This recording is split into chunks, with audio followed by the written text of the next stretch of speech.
welcome back to the garden. Can you believe it? Just the other day, Doug was out with the guys and they were pouring that concrete and it was 100 degrees and everyone was sweating to death. And today I'm in the garden in a scarf and a hoodie.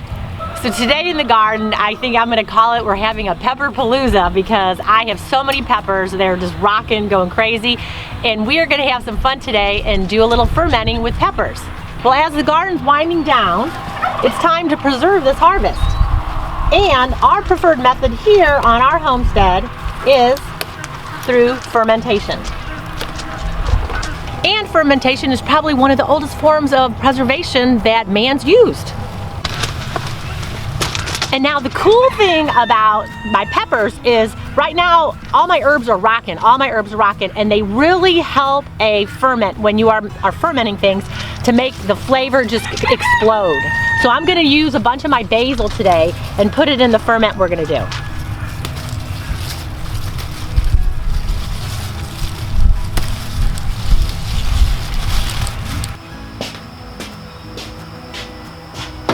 And did you guys know, basil, I call it the king of all the herbs. I just love it. It comes in so many different varieties, from lemon, there's cardinal basil, there's holy basil, Genovese basil, that's what this one is.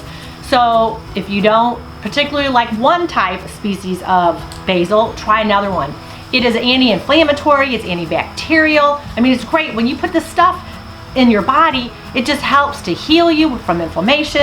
It helps if maybe there's anything going on, bacteria. So add basil or add other herbs into your diet because they're wonderful. And then now we're gonna put it in a ferment and it's gonna even make it better. A couple days I've been having fun picking and mixing and matching my peppers because we have so many. And I've been making a lot of really fun assortments, and it's kind of fun to see how they turn out. Because there's nothing right or wrong when you guys are fermenting. So I went ahead here with this one and I did a purple beauty one, pepper with some garlic. And that's all it is garlic and the pepper by itself. And then this next one here, isn't it gorgeous? Oh, the color is just amazing. It reminds me of when I was growing up, we used to go to a restaurant and they would make like chili hot sauce out of these little bitty chili peppers. So I did it and it looks beautiful. So I'll use this later. And then here, all this is some basil and onions just by itself. And then this one here, everyone knows jalapenos. So these are jalapenos, and I've just done those in the brine solution and the jalapenos. This one, I've done onions, and I've done sweet peppers and basil. This one will be really good too. And then here, fresh dill is the best. So I put fresh dill in this one, banana peppers, and garlic. So I gave you guys a few ideas that you can mix and match because there's nothing right or wrong. Like I was saying earlier, adding herbs to it, adding a little garlic and onions will just make it wonderful. So I want to get started right now and show you a really simple, easy ferment that you can do at home. I hope you guys aren't falling asleep while I'm teaching you about fermenting. The first thing you guys need to remember when you're doing this is make sure that you have washed off your vegetables and your basil, your jars are sanitized, everything is clean, and then now we'll get started. So here is the basil. I'm gonna go ahead and break off a nice sprig and I'm gonna put it in the bottom. This is a quart-sized jar. I'm also gonna go ahead and put a few cloves of garlic in here. So I have these peeled and I'm just gonna put the garlic in there and I'm gonna layer it. So let's think about like a lasagna. I'm gonna do it in layers. I'm gonna use my pepper. This is one of the, I think, purple beauty peppers. And I don't want anybody to comment on my knife. I know this is a bread knife, but I like to cut peppers with it. So I'm gonna go ahead and cut my peppers up in little chunks. Now people talk about, you know, fermenting, when you have fermented foods or fermented vegetables, and they're like, ooh, that just sounds terrible. Well, fermentation basically is culturing it. It gets better with age, and it's better for you. And it's a live food, I'm not killing it. So it's gonna be filled with so many healthful things. So just like you guys, you're gonna get better with age too.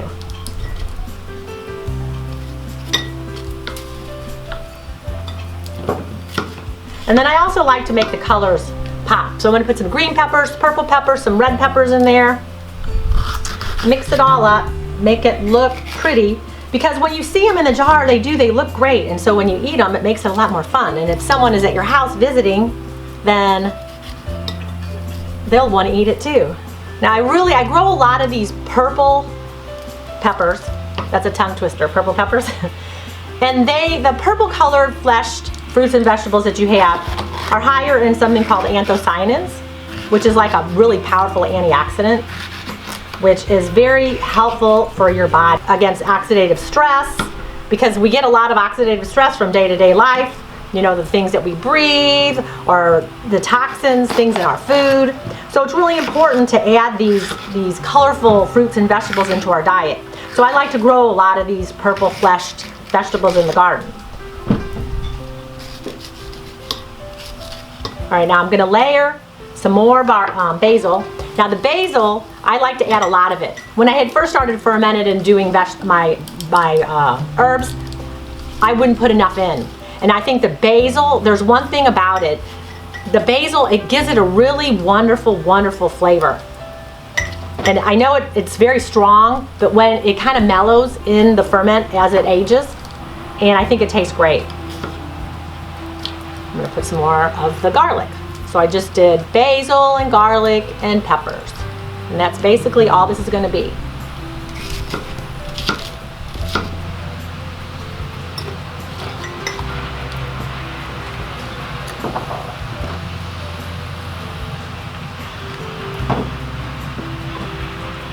I like spicy things, so I'm gonna add a giant chili pepper. And little nugget for you guys, this is one of my surprising things. I had never grown giant chili peppers before. They're always the little ones. I love these because they're not quite as hot as a jalapeno. So if you wanna pop them in some food, it really just gives it just a little bit of a zing, and it's wonderful. So I'm gonna put a few of these in my ferment just to make it just a teeny bit spicy.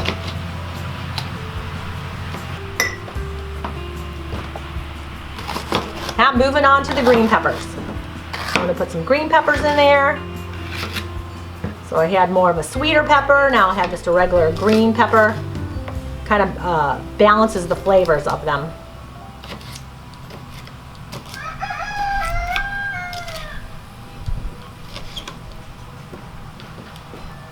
It's really important that you are gonna pack this down. So I have my little packer here from Mason Tots. And so it has two different sizes. So you're just gonna go ahead and you can mash it down. Because you know your vegetables are made up of water, mostly water. So when it ferments over time, it's gonna shrink a little bit too, and it'll get more liquid. So I just wanna pack it down there really good so I can fill it up. So when this is done, I'm gonna go ahead and just keep filling it. I'm gonna put more basil in here, because I was saying I love that basil. And it's just so helpful for you.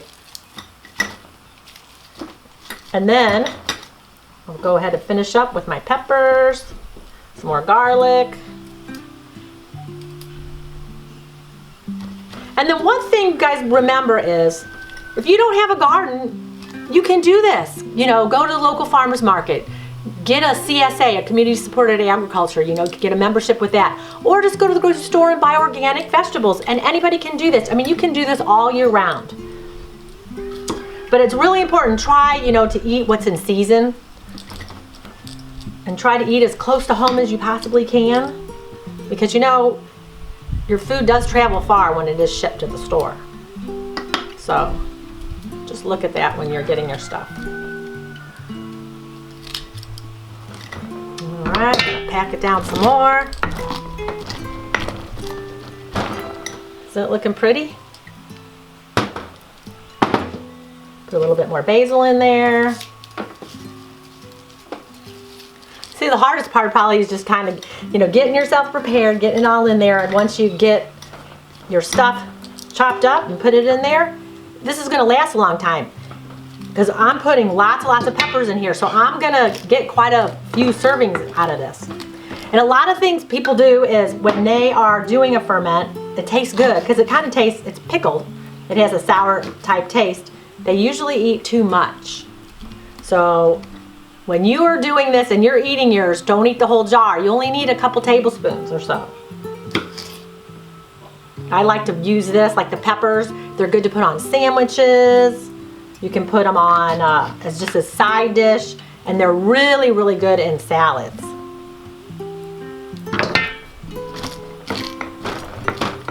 Okay. Now it's packed in there pretty good. You want to keep at least 1.5 inches or so headspace at the top. And you guys know how to tell. Each of your little knuckles is an inch. So that's how I kind of tell. So I got about an inch there. So, yep. And I really love the Mason Tops fermenting kit. So here are the pickle pucks. That's going to be my weight. That's going to be pushed down here to keep all of the vegetables down underneath the water. I'm going to make a brine solution. So this fits in there fine. And I'm going to go to my quart. Just remember, whenever you're doing it, for every quart, you're going to use 4 teaspoons of salt. My salt I love is called real salt from Redmond.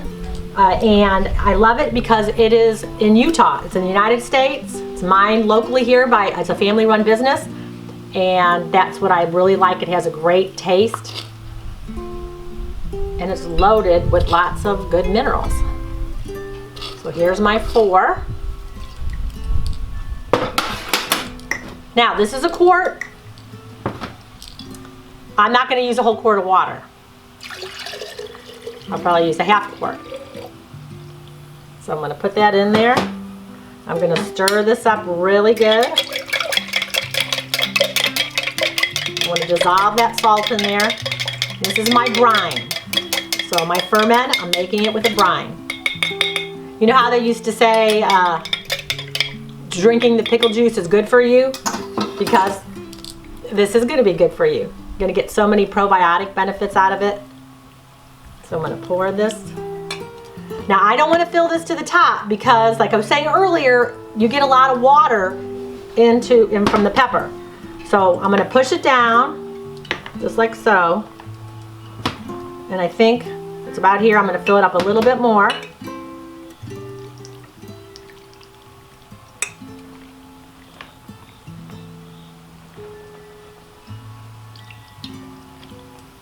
So right now, my water is about here, but it's going to get a little bit more liquid as it sits the next day or two. So I'm going to make sure it's not totally covering it. So I think this will be perfect. And then I'm going to go ahead and put my Mason Tops. Top on top. And then I'm going to put my ring, just like this. Look how easy this is.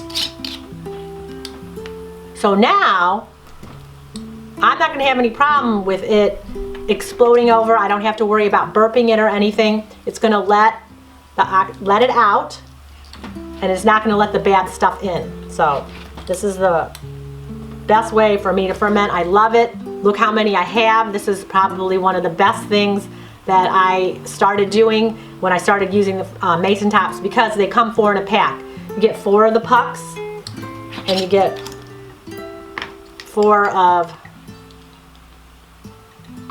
the tops too in a pack. So it's great. So you can use regular mouth or you can use wide mouth. As you can see here, I have some of them that are regular mouth, some of them are wide mouth, any size. These work fabulous. I just love them to death.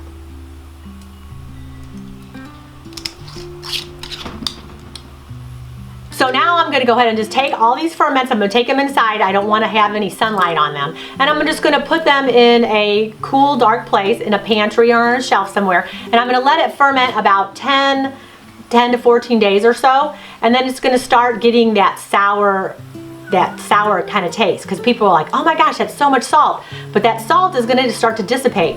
And go ahead and you can taste it maybe after 10 days and see if you like it. And if it's to the taste that you like, then all you're going to do is you're going to take off your Mason Tops top, and you can put a flat on. You're going to take off your Mason Tops puck too, and then you're going to put your flat on, and you're going to put your ring on, and then you're going to store it. Now we built a root cellar because you do want to keep your canned goods and your ferments in a cool, dark place. So we have a cool root cellar. You can store them either in your refrigerator, you could keep them down in a cool, dark place, someplace down in your basement, but it needs to be cool because it will slow down the fermentation process. So once that's done, I'm going to go ahead and I will put them in our root cellar. And I want to show you guys something. So here are the pickle pipes that you put on top, and then these are the glass pucks. And I want to show you something. It was kind of cool. I'll open this and show you. They made an improvement. So if you guys already have this and you want to get more, Look how they put like a little handle on here, and then the pup goes in there real easy. It's easy to pull in and pull out. So good job, Mason Tops, because I really, really like that. It really comes out much easier. So if you already have some and want to get more, that would be totally awesome. And if you guys have wanting to get into fermentation, this is a great way to start. They also have a whole, it's a kit where you have recipes, and it just goes through everything. It comes with your pickle packer here and everything, and that's pretty cool too.